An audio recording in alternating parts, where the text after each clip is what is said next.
1 pekan itu kita mencoba mencari sampah dari mana-mana, kita sembunyikan, kemudian di hari Ahad kita sampaikan di masjid. Siapa yang punya sampah plastik, kertas, besi, kaleng, macam-macam, wajan, panci, semuanya bawa ke masjid.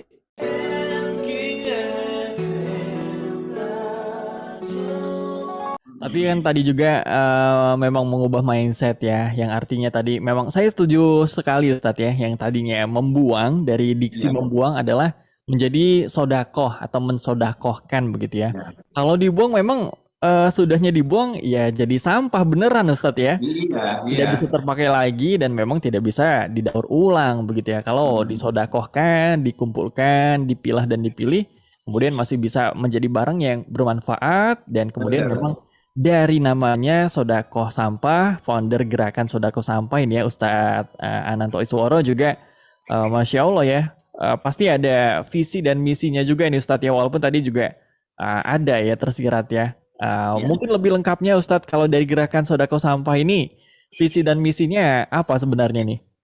Ya, jadi mengubah cara pandang umat Islam khususnya dalam memahami ajaran agama, mengamalkannya sekaligus, kemudian mempraktekkan dan menciptakan visinya itu adalah bagaimana melalui gerakan sedekah sampah tercipta sikap ta'awun dan takaful terhadap sesama manusia.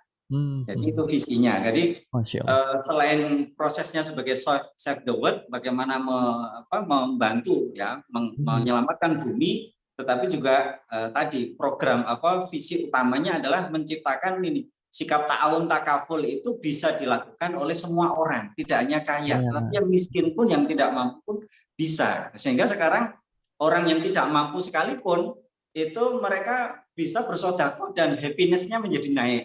Iya, iya. Karena akhirnya derajatnya sama, orang kaya bisa sedekah, orang miskin juga bisa sedekah, dan sama derajatnya.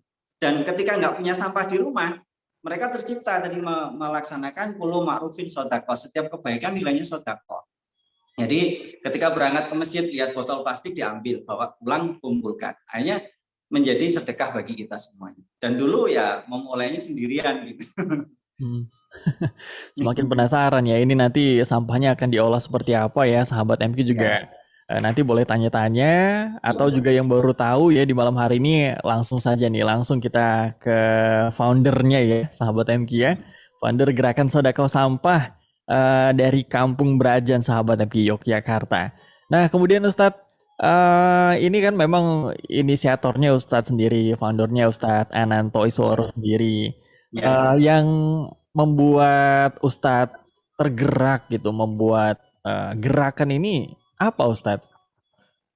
Ya tadi selain karena lingkungan yang memang di lingkungan saya terutama itu memang perlu ya sentuhan khusus dakwah kultural gitu ya, dakwah khusus, dakwah lingkungan. Karena kita ingin mendekati masyarakat, menyadarkan masyarakat, sekaligus membangun sikap ta'awun takafulnya masyarakat plus peduli terhadap lingkungan. Karena sebetulnya kan di dalam Al-Quran banyak ayat-ayat tentang lingkungan, Mas Raffi. Tetapi kadang-kala kita sedikit sekali mengupasnya. Di dalam hadis juga banyak. Nah, kita ingin sekaligus. Jadi kalau boleh dikatakan sekali dayung 230 terlampaui. Gitu.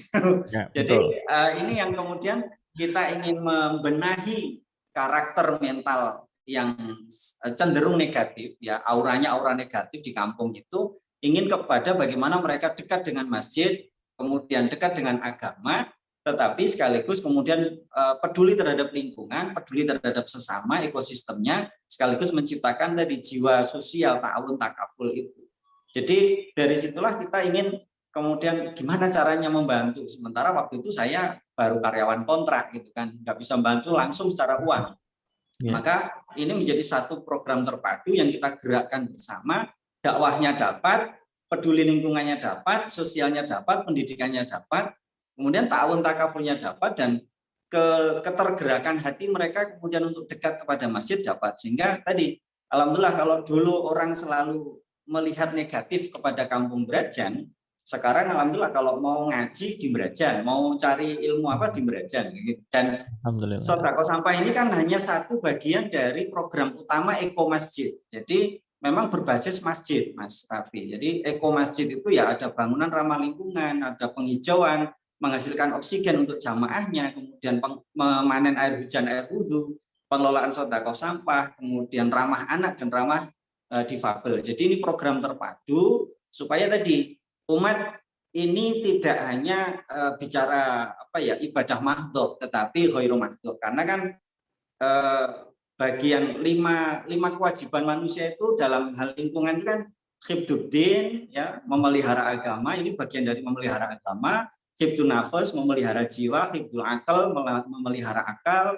Hifdzul ma, memelihara harta. Dan hifdzul bi'ah, memelihara lingkungan. Jadi lima konsep ini harus diturunkan betul bahwa mengelola sampah itu bagian dari tindakan agama, buka Quran, buka hadis banyak gitu. Kemudian menyelamatkan jiwa juga. Kalau terjadi banjir kan banyak jiwa yang hilang, ya, terkorbankan. Kemudian memelihara akal sehat, karena ini bagian rezeki yang harus kita pelihara, akal sehat kita. Maka orang yang akal sehatnya jalan, ya akan mengelola sampah dengan baik. Nah, kalau dikelola dengan baik akan menjadi hifdzul mal tadi, menjadi harta, memelihara harta dan lingkungan menjadi baik. Nah, itu yang menjadi motivasi kita untuk bergerak. Masya Allah ya, ada ibadah mahdhah dan juga ghairu mahdhahnya juga tadi lengkap insya Allah ya di kampung Sedekah Sampah ini atau di kampung Berajan ya sahabat MQ ya. Anda boleh tanya-tanya nanti mungkin kalau mau sedekah bagaimana caranya begitu ya. Nanti boleh ditanyakan kepada Ustadz Ananto di malam hari ini.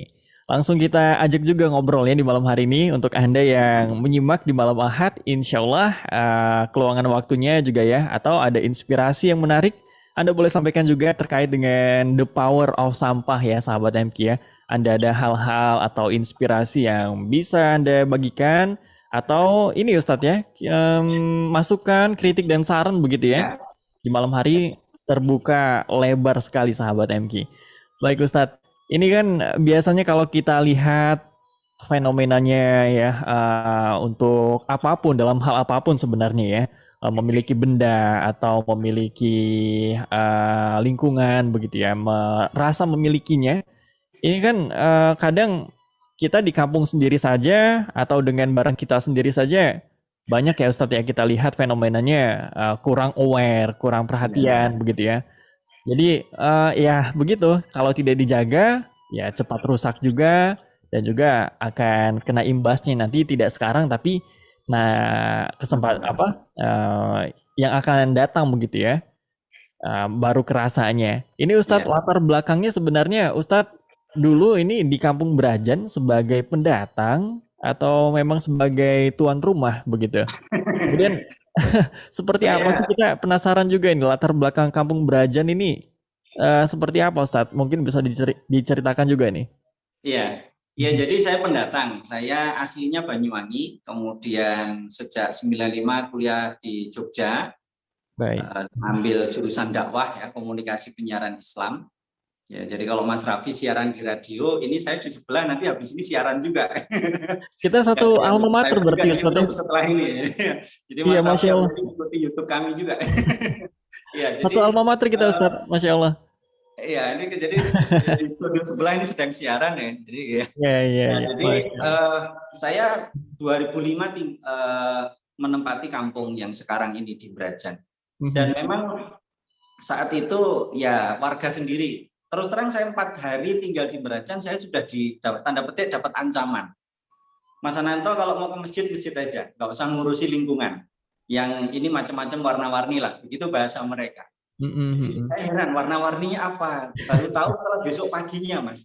Jadi kalau pagi istri saya harus menyapu botol-botol minuman keras itu di teras rumah saya. Bayangkan, saya malam ngaji, pagi harinya teras rumah saya penuh botol-botol minuman. Dan orang-orang itu masih tergelepar di depan rumah saya. Masya Allah, jadi 1 pekan itu saya dan istri pengen pindah rasanya. Ya, jadi kemudian ada ya hewan peliharaan yang ya membawa najis itu keluar masuk rumah, jadi setiap hari ngepel terus dan seterusnya. Anak lahir bapaknya si A, tahun berikutnya lahir lagi bapaknya lain lagi. Jadi Masya Allah.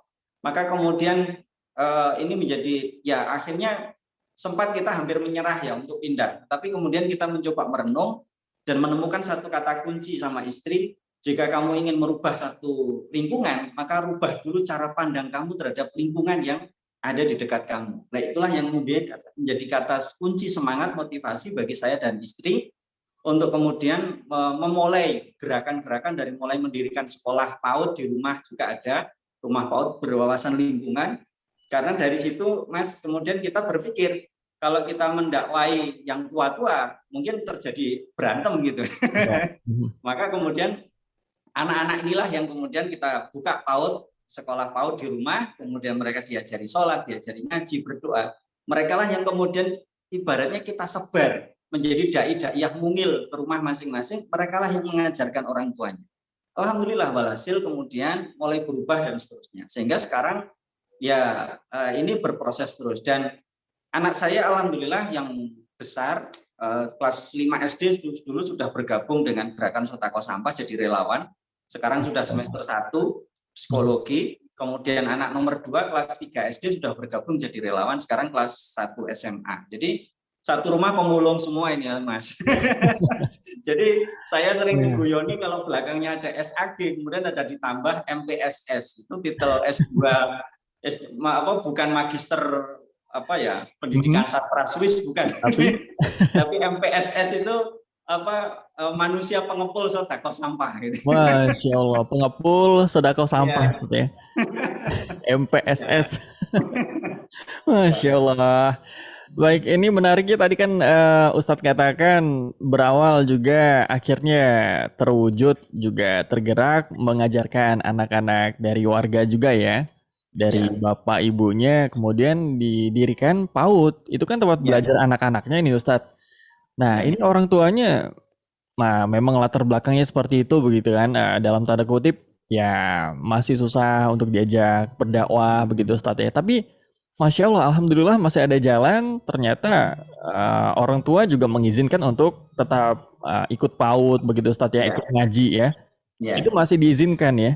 Iya, masih diizinkan. Dan pernah nggak Ustadz ada mereka mau kemudian menerima bahkan terbuka dan ya justru malah mendorong. Alhamdulillah kemudian ya mulai menutup auratnya dengan baik, kemudian ikut tadarus bersama dan seterusnya dan seterusnya. Jadi ini menjadi menarik ya. Jadi jalur dakwah itu tidak hanya satu melalui ceramah di masjid, tetapi kita harus bagaimana menggerakkan dakwah itu yang mencerahkan, menggerakkan dan menggembirakan. Ya. Masya Allah, ini kekuatan dari anak-anak juga ya sebenarnya ya. Iya. Masya Allah, dari jalan dakwah akhirnya anak-anak juga bisa menyampaikan kepada orang tuanya. Orang tua pun kalau melihat anak ini juga memang seringnya luluh ya Ustadz ya. Iya. Ini salah satu dari perintah anaknya itu orang tua, ayo doa dulu mah. Ini memang strategi Ustadz ini ya, Masya Allah ya. Dakwah di masyarakatnya ini sahabat MK bisa menjadi inspirasi kita juga di malam hari ini. Masya Allah. Sekali lagi kita juga coba sapa ya di malam hari ini Ustadz di MKFM Yogyakarta. Masya Allah, karena kita live juga nih Ustadz. Di YouTube ya, insya Allah juga kerabat jamaah Ustadz Ananto ini juga hadir begitu ya. Insya Allah. Insya Allah. Kalau dari YouTube ini saya ingin sapa dulu sahabat MK sebelum jeda ke informasi dari MKFM ya. Ada dari sahabat Auda, kemudian sahabat Pemuda Masjid ya, sahabat Ronianto, sahabat Ayu Farida, dan sahabat Adi Putra. Ini yang ada yang dari luar atau seberang pulau juga nih di Jambi ya, Masya Allah. Terima kasih dari sahabat Auda dan sahabat yang lainnya juga ya. Kalau dari sahabat Ika Farida ini dari Jatirjo. Ya, itu teman-teman SD. Oh iya, Jatirjo Banyuwangi nih Ustadz ya. Lengkap hadir. Ya katanya, Masya Allah. Kemudian ada sahabat Purwanto, Pancaran Kolbu juga, Masya Allah. Keren katanya, los sip, semoga barokah selalu. Amin, Allahumma amin. Baik sahabat, ya, sahabat MK juga boleh bergabung ya di WhatsApp MKFM Yogyakarta di 0815 78 600 923. Kita akan masih berbincang ya di malam Ahad sahabat MK terkait the power of sampah. yang ini menjadi inspirasi juga sahabat MQ. Tidak mudah tadi ya awalnya Ustadz Ananto sendiri merintis gerakan sodako sampah ini pun di lingkungan yang awalnya tidak mendukung sahabat MQ, tapi dengan strategi yang perlahan-lahan begitu ya, dan juga tadi hampir ingin pindah sahabat MQ. Tapi kita belum tahu juga nih tadi Ustadz kenapa nih ke Yogyakarta? Hanya kuliah atau memang ada urusan lain? Ya, kuliah. Kuliah Ustadz ya? Ya, Masya kuliah. Allah. Ya, dan Alhamdulillah. di situ langsung ketemu istri. Ya, kebetulan ada kelas. Jadi Oh, satu fakultas. Masya Allah. Ya, kalau saya di dakwah, istri di tarbiyah. Jadi satu fakultas. Masya Ya, Allah. ya kebetulan punya visi yang sama, ingin dia punya sekolah yang apa, kalaulah tidak mahal ya, kalaulah tidak gratis ya tidak mahal, dan seterusnya, kemudian bergerak di lingkungan sosial sehingga klop lah ketemu kita kemudian bergerak. Gitu. Sahabat MQ boleh nih ya, terkait kisahnya juga ini ternyata ada kisah cinta Ustadz juga di sini ya. Sahabat MQ barangkali ada yang penasaran boleh ditanyakan ya, bagaimana perjalanan ketika bertemu istri begitu ya dulu di Yogyakarta seperti apa. Anda boleh sampaikan sahabat MQ, dan Ustadz kita akan jeda dulu Ustadz ya. Insya Allah kita akan lanjut lagi di segmen yang kedua di program Kisah Inspirasi The Power of Sampah sahabat MQ.